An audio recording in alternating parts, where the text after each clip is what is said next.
Welcome to Part 2. In Part 2, we discuss second language acquisition from the perspectives of psychologists. We'll talk about two psychological frameworks of language learning: information processing and competition model. We will also talk about individual differences that can either facilitate or hinder language learning.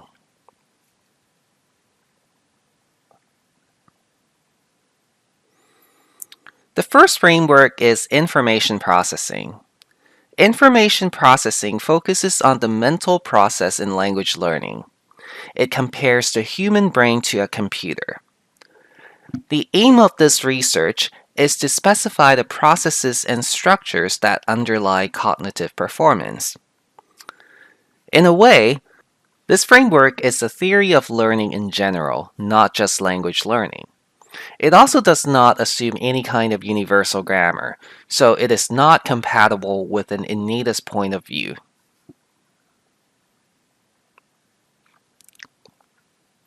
Under this framework, it is believed that through experience and practice, information that was new becomes easier to process over time. This is like baking a cake. The first few times you have to follow the recipe very closely, and after that, you only look when you need to. And with more practice, you don't need to look at the recipe anymore. So basically what this says is that learning a skill initially demands a learner's attention and involves what we call controlled processing. So at the beginning stages, when you're looking at the recipe every 5 seconds, trying not to mess things up, giving it all the attention, that's controlled processing. And knowledge processed by controlled processing is called declarative knowledge.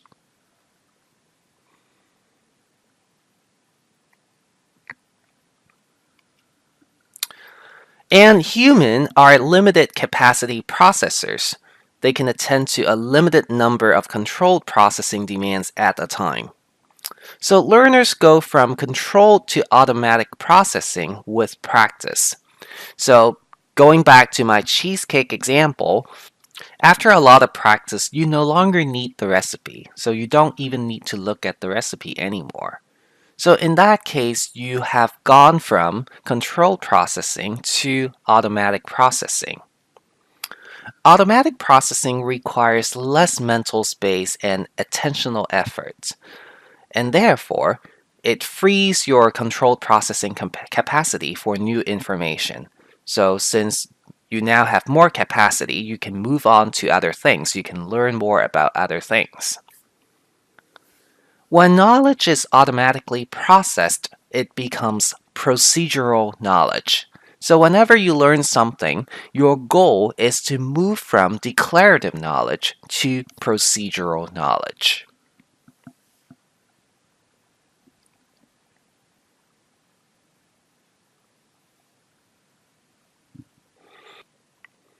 And learning a second language is not always like a seamless continuum. You don't constantly add new things to the old stuff.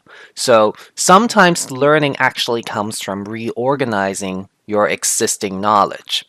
So the goal of reorganizing mental representations is to make structures more coordinated, integrated, and efficient. One example of restructuring is what we call U-shaped development. So I talked about overgeneralization before, and overgeneralization was used as a kind of example to prove that kids actually have universal grammar and they actively build their grammar according to what they hear. Now, overgeneralization can also be used as evidence for restructuring. So when kids begin to learn irregular forms like the form feet, so that's an irregular form, it was first learned as an unanalyzed word. So kids do not realize that it's actually a combination of foot plus plural. So this plural is formed with vowel alternation. So after engaging in more conversations, getting more data from their parents, they learn the singular form foot.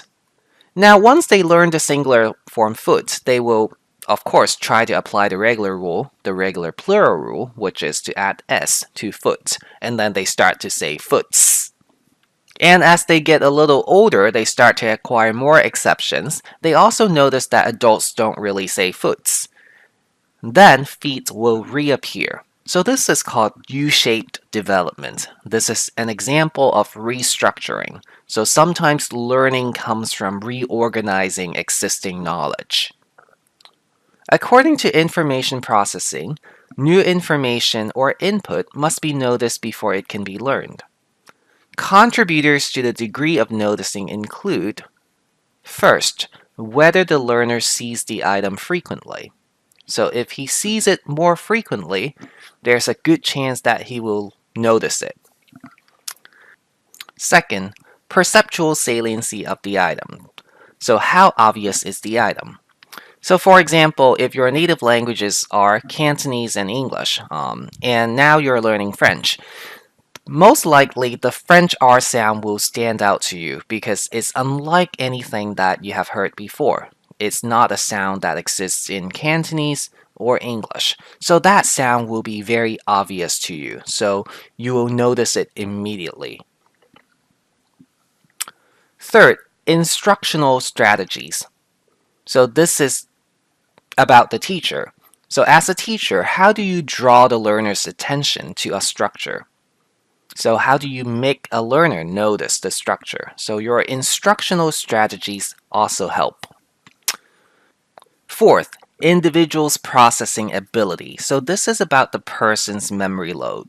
We all have different memory loads. So some people get overloaded more easily. So when you're overloaded, most likely you will not notice things that your teacher wants you to learn. Fifth, learner's readiness to notice particular items. Is the learner even at the right level? So if what you're trying to present to him or if what you're trying to get him to notice is way above his current level, then most likely the learner will not notice what you want him to notice. Finally, task demands. Does the task require too much controlled processing? Notice that under this theory, we are limited capacity processors. So when we have no mental space, we simply cannot learn new stuff. The information processing framework is also inspired by the output hypothesis put forth by Swing and Lapkin in 1995. The output hypothesis claims that meaningful production practice helps learner by moving from controlled processing to automatic processing. It is through practice that learners notice gaps in their own knowledge. So let's say you're learning a second language and now you have to talk to a native speaker of that language. Maybe the topic is driving, I don't know, and suddenly you realize that you don't really have enough vocabulary to talk about driving. So maybe you don't even have the word brake in that language. So the next thing that you want to do is probably to fill those gaps. So you want to learn more vocabulary about cars and driving in general. So this helps you learn. So practice makes you notice gaps and it gives you an idea of what you need to work on. Meaningful production practice also gives learners the opportunities to test their existing hypotheses. So maybe you're unsure about how to say something and you can ask the native speaker, can I really say this? Is this correct? So this is the information processing framework. So as you can tell, it focuses on the mental processes of learning. Now I'll introduce to you the competition model.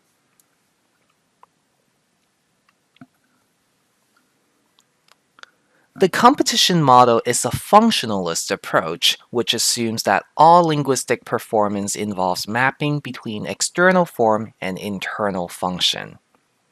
So since it's a functionalist approach, again, they do not assume universal grammar. So it's not compatible with an innatist perspective.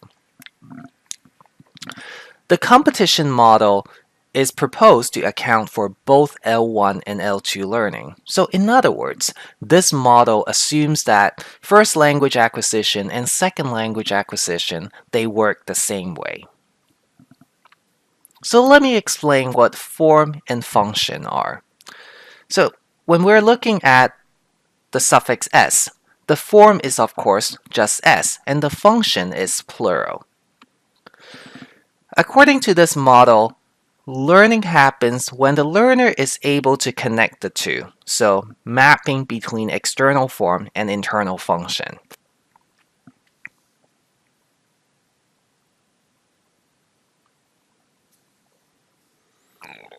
Through exposure, learners come to understand how to use the cues that language uses to signal specific functions. So for example, in English, the subject of a sentence is usually the agent, so the doer of the action. And the object of a sentence is usually the patient, the thing that is acted on. This is not always true. So we see exceptions all the time. So like in passive sentences, the subject is actually the patient, not the agent. However, most sentences work like this. The subject is the agent, the object is the patient. So we see this pattern in a lot of sentences. So English speakers, as they are learning their L1, they take this as their cues. So English speakers tend to use word order as a cue for agency. So when they see the sentence, the cat chased the dog, so the form is of course SVO, that's the word order of the sentence. So English speakers generally have this bias that whatever comes first has to be the agent. So the noun phrase that comes first in a sentence has to be the agent, and then the noun phrase that appears at the end of a sentence has to be the patient. That's not always the case, but that's their bias. So that's their cue for agency.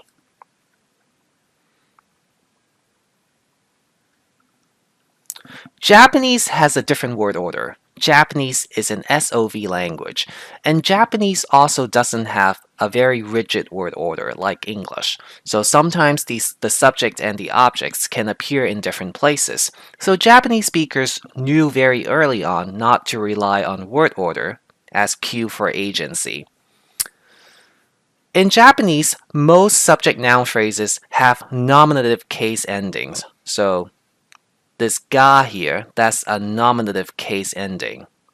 And most objects, so water here, that's an object, have accusative ending. So this O here, that's an accusative ending.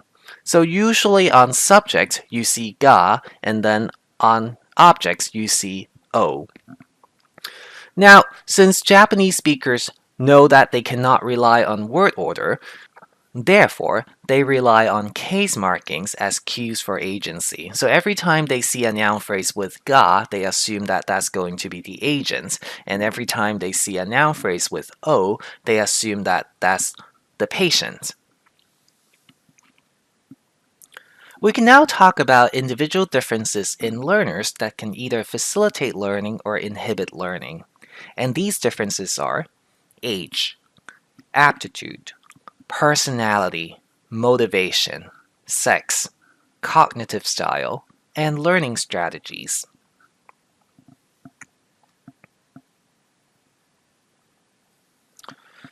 We talked about the critical period hypothesis for first language acquisition, which claims that if you do not acquire your first language by puberty, you will not be able to acquire it completely. A lot of second language acquisitionists have asked whether there's also a critical period for second language acquisition. Researchers debate about this issue, and to this day, we still have not reached a consensus.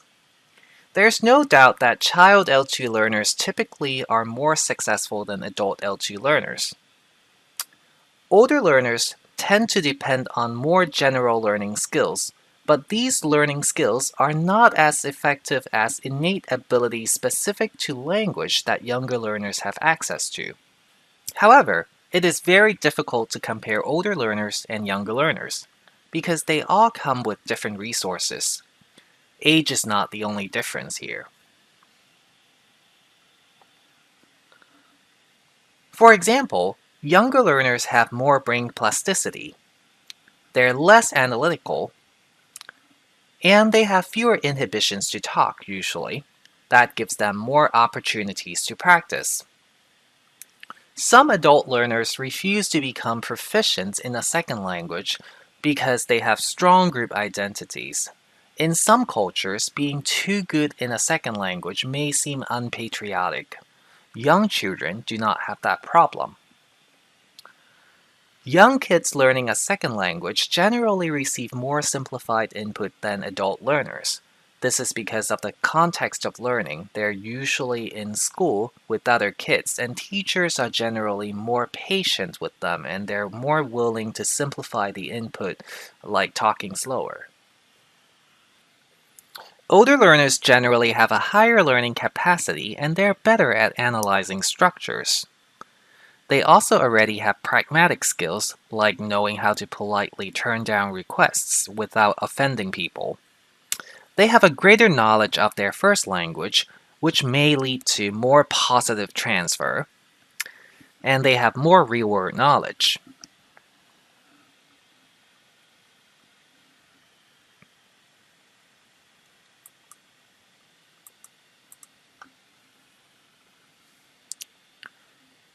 The second difference is aptitude or intelligence.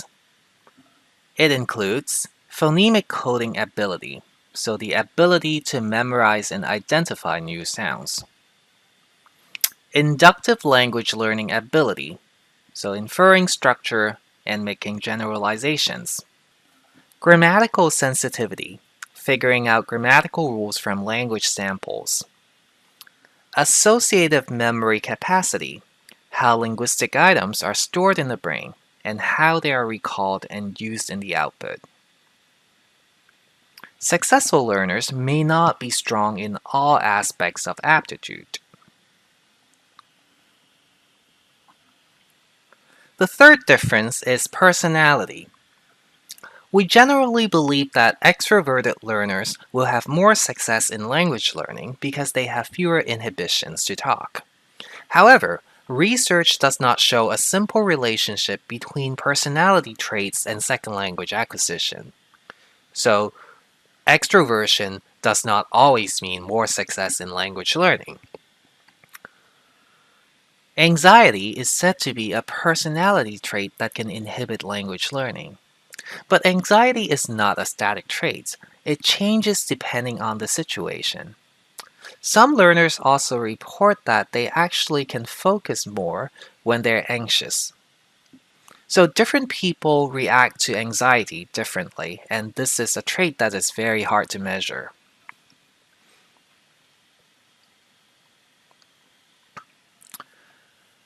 The fourth difference is motivation. There are two kinds of motivation. The first is integrative motivation, so learning for personal growth and cultural enrichment. So for example, if you're learning Japanese because you're very much into Japanese anime and Japanese culture, then you're learning the language to satisfy your own interest. That's integrative motivation. Instrumental motivation is different. You're learning the language for more immediate or practical goals.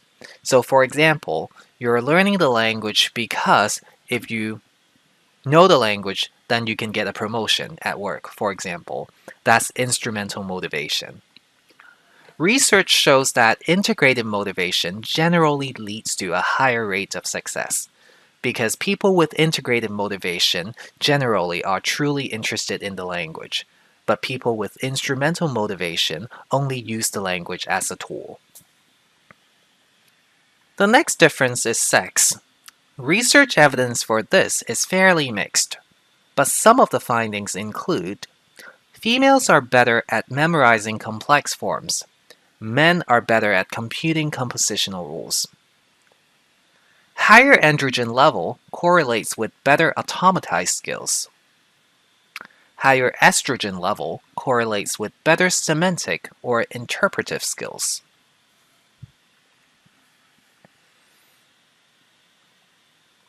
Cognitive style.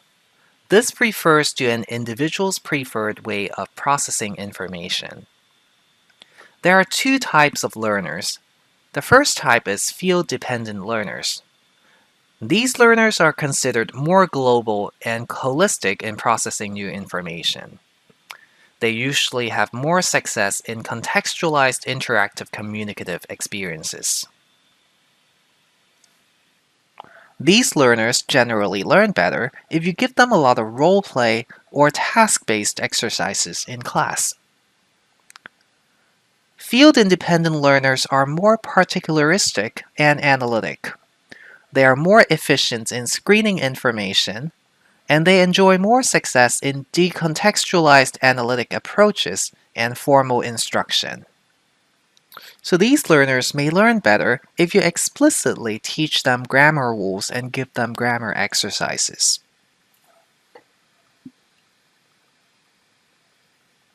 Finally, learner strategies. There are three types. The first type is metacognitive learners. These learners regulate learning by planning and monitoring. So it is very important for them to plan their speech ahead of time. I consider myself a metacognitive learner.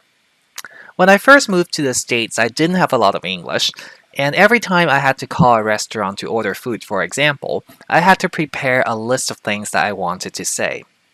As I did it more, I became more familiar with the whole process and I knew what kind of questions to anticipate and what the appropriate responses were, so I no longer needed the sheet. Cognitive learners make use of direct analysis or synthesis of material. So for example, remembering a new word in the L2 by relating it to one that sounds the same in the L1, or guessing meanings through inferencing. Social affective learners learn from interaction with others. They actively seek opportunities to interact with native speakers. They ask a lot of questions and they enjoy solving problems in groups. This is the end of this lecture. See you next week.